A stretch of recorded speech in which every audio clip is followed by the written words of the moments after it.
हमारे सभी पाठकों को प्यार भरा नमस्कार। तुमने तो मेरे बेटे को दब्बू बनाकर रख दिया है। विहान कॉलेज से घर आया तो काफ़ी खुश दिखाई दे रहा था। वह मिठाई लेकर आया था। उसने अपनी माँ जावित्री जी की ओर मिठाई का डिब्बा बढ़ाते हुए कहा, यह लो माँ, तुम्हारे फेवरेट रसमलाई लेकर आया हूँ। आज मैंने कॉलेज में टॉप किया है। अब जल्दी ही मैं अच्छी सी नौकरी करूँगा और तुम्हारे सारे दुखों को दूर कर दूँगा। इतना कहकर जैसे ही उसने अपनी माँ का चेहरा अपनी ओर घुमाया तो माँ के माथे पर चोट के निशान देखकर वह सिहर उठा और कहने लगा, माँ यह क्या है? जावित्री जी अपना जख्म छुपाने की कोशिश करते हुए कहने लगी, कुछ नहीं बेटा, बस वह जरा दीवार में टकरा गई थी। विहान का मन भर आया।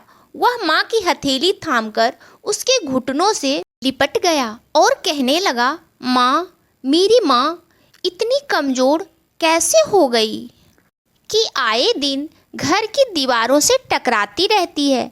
क्या कभी पापा ऐसे दीवारों से नहीं टकराते? जब मैं घर पर नहीं होता हूँ तो तुम कैसे दीवार से टकरा जाती हो माँ? यह सब मुझे अच्छे से पता है। कहते हुए उसका गला भर आया तो जावित्री जी ने धीरे से कहा, वह सब तो छोड़ बेटा, आज तेरे लिए कितनी खुशी का दिन है। मैं तेरे लिए सूजी का हलवा बनाती हूँ, तुझे पसंद है ना? विहान उठ खड़ा हुआ और उसने धीरे से कहा, माँ मुझे क्या पसंद है और क्या नहीं पसंद है यह तो तुम्हें अच्छे से पता है, फिर भी तुम मेरी पसंद का ध्यान कहाँ रखती हो? जावित्री जी ने लाड लड़ाते हुए कहा, बोल ना बेटा, मैं तेरी पसंद के लिए क्या करूं? विहान की आंखों में झांकते हुए बोला, तुम ऐसे पति के साथ क्यों रहती हो जो दिन रात तुम पर हाथ उठाते रहता है? मैं बचपन से यही सब देख रहा हूँ। पहले तो मैं छोटा था, लेकिन जब मैं बड़ा हुआ और मैंने विरोध करने की कोशिश की तब तुमने मुझे बचाने के लिए मेरा ही मुंह बंद करवा दिया, वरना वह मेरी पिटाई भी करने लगते थे। आखिर तुम यह सब कब तक सहन करती रहोगी? तुम तो मुझे समझाती थी कि तुम्हारे पिताजी जरा गुस्सैल स्वभाव के हैं, धीरे धीरे वक्त के साथ सब ठीक हो जाएगा। लेकिन वो वक्त कब आएगा माँ? बेटे के प्रश्न के आगे जावित्री जी निरुत्तर हो गई। विहान ने सोचा था कि वह अच्छी नौकरी करेगा तो माँ को अपने साथ लेकर कहीं और रहने चला जाएगा, इसलिए वह जी जान से पढ़ाई लिखाई का कर रहा था और अब तो बस उसे अच्छी नौकरी की तलाश थी। जल्दी ही उसे अच्छी नौकरी मिल भी गई। तब उसने अपनी माँ को उस घर से चलने के लिए कहा, लेकिन जावित्री जी लोक लाज के भय से यह हिम्मत नहीं जुटा पाई और अभी भी पति के अत्याचारों का शिकार होती रहती थी। उनके पति कमलनाथ जी का सारा गुस्सा केवल अपनी पत्नी पर ही निकलता था। बाहर सामाजिक तौर पर वह एक बहुत अच्छे सीधे साधे इंसान के रूप में जाने जाते थे, लेकिन उनकी दोहरे व्यक्तित्व की मार केवल जावित्री जी और विहान के लिए ही था। समय आने पर विहान की शादी आस्था से हुई। आस्था बहुत प्यारी लड़की थी। आते ही उसने अपने सास ससुर का ध्यान रखना शुरू कर दिया, लेकिन कुछ ही दिनों में उसके सामने भी यह सब बात खुल गई कि उसके ससुर जी अच्छे इंसान नहीं हैं और वह छोटी छोटी बातों पर घर में क्लेश मचाते हैं। उसे यह सब बिल्कुल भी अच्छा नहीं लगता था, लेकिन चूंकि वह नई नई आई थी तो अपने ससुर जी से लिहाज के कारण कुछ बोल नहीं पाती थी। ऐसे ही एक दिन दोपहर में कमलनाथ घर पर थे। उन्होंने अपनी पत्नी से एक गिलास पानी मांगा। जावित्री जी उनके लिए पानी लेकर गई तो पहला घूंट पीते ही कमलनाथ जी ने कांच का गिलास पकड़कर तोड़ दिया, जिसके टुकड़े उछलकर जावित्री जी के पैर में जा लगे और उनके पैर से खून बहने लगा। कमलनाथ गुस्से से चिल्लाते हुए कहने लगे, इतनी गर्मी है और तू यह कैसा पानी लेकर आई है?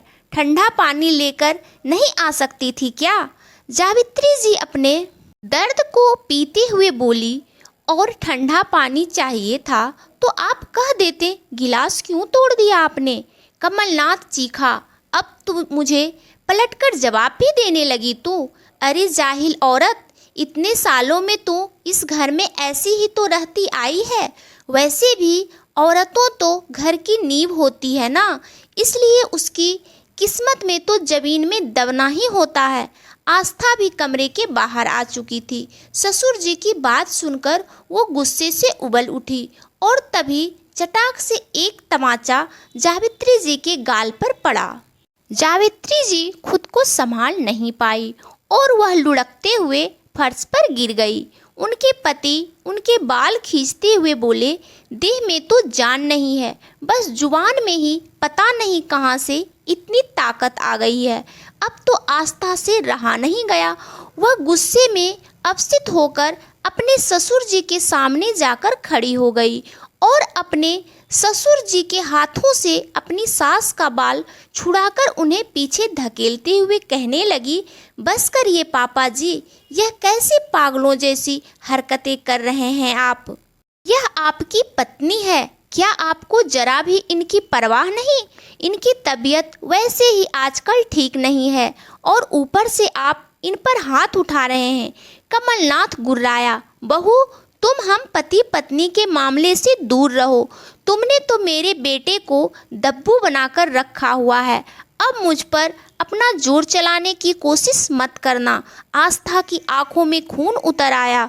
वह गुस्से में बोल पड़ी, मन तो कर रहा है अभी 2-4 तमाचे लगाकर आपकी अकल ठिकाने लगा दूं, लेकिन मैं अपने संस्कारों में बंधी हुई हूँ और मेरे पति एक आदर्श इंसान हैं। वह एक अच्छे बेटे हैं, एक अच्छे पति हैं, औरतों के मनोभाव को समझते हैं, आपकी तरह हैवान नहीं हैं। बहू की बात सुनकर कमलनाथ बुखला उठा। वह गुस्से में बहू पर भी हाथ उठाने के लिए आगे बढ़ा। तभी जावित्री जी ने खड़े होकर अपने पति का हाथ पकड़ लिया और कड़ी नज़रों से उनकी आंखों में झांकते हुए बोली, बस बहुत हुआ। मैं तो इतने दिनों में मार खा ही रही थी, लेकिन आपकी हिम्मत कैसे हुई कि आप पर बहू के ऊपर हाथ उठाए। कमलनाथ गुस्से में चिल्लाया, तुम और तुम्हारी बहू दोनों बदतमीजी की सारे हदें पार कर चुकी हो। मैं तुम दोनों को इस घर से बाहर निकाल कर फेंक दूंगा।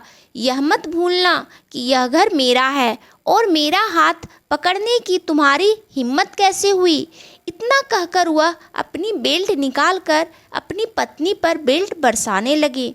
उनकी चीखों से पूरा घर गूंज उठा। आस्था उन्हें बचाने की कोशिश करती तो उसे भी चोट लग जाती। अब तो आस्था से रहा नहीं गया। उसने तुरंत ही बाहर निकलकर पड़ोसियों को इकट्ठा कर लिया और पुलिस को भी फ़ोन कर दिया। पड़ोसियों ने आकर कमलनाथ को पकड़ा। तब जाकर जावित्री जी को उनके चंगुल से छुड़ाया जा सका। थोड़ी देर में पुलिस भी आ गई थी। आस्था ने अपने ससुर जी के खिलाफ रिपोर्ट लिखवा दी। जावित्री जी भी आज चुप नहीं रह पाई। जब बहू उनका साथ दे रही थी तो वह चुप रहकर ऐसे इंसान को बढ़ावा नहीं देना चाहती थी। इसलिए उन्होंने भी अपना सारा दर्द पुलिस के सामने खोलकर रख दिया। इंस्पेक्टर साहब ने कमलनाथ को गिरफ्तार कर लिया। आस्था ने विहान को भी फ़ोन करके सब बता दिया था। विहान भी आस्था के इस कदम से काफ़ी खुश था। वह तो पहले भी कई बार माँ को समझा चुका था कि हम यहाँ से कहीं और रहने के लिए चले जाते हैं। पिताजी के खिलाफ पुलिस में रिपोर्ट लिखवा देते हैं, लेकिन उसकी माँ एक पतिव्रता स्त्री की तरह अपने पति को सुधारने का मौका दिए जा रही थी। लेकिन आज जिस तरह से उनके पति ने बहू पर भी हाथ उठाने की कोशिश की थी, उसके बाद उनकी सारी उम्मीदें खत्म हो चुकी थी। इसलिए उन्होंने भी अब बेटी बहू का साथ लेकर पति को सबक सिखाने का मन बना लिया था। कमलनाथ जो अपनी मर्दानगी के अहंकार में पत्नी के अस्तित्व को रोज चकनाचूर करता रहता था, आज जेल की सलाखों के पीछे गुस्से से उबल रहा था। लेकिन अब उसका गुस्सा शांत करने के लिए कानून की सलाखें थी।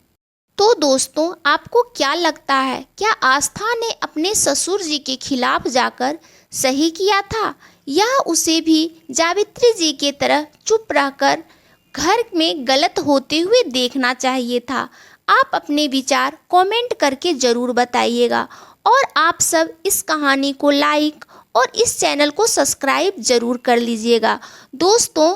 और आप सब का जीवन खुशियों से भरा रहे, यही भगवान से प्रार्थना है। धन्यवाद दोस्तों।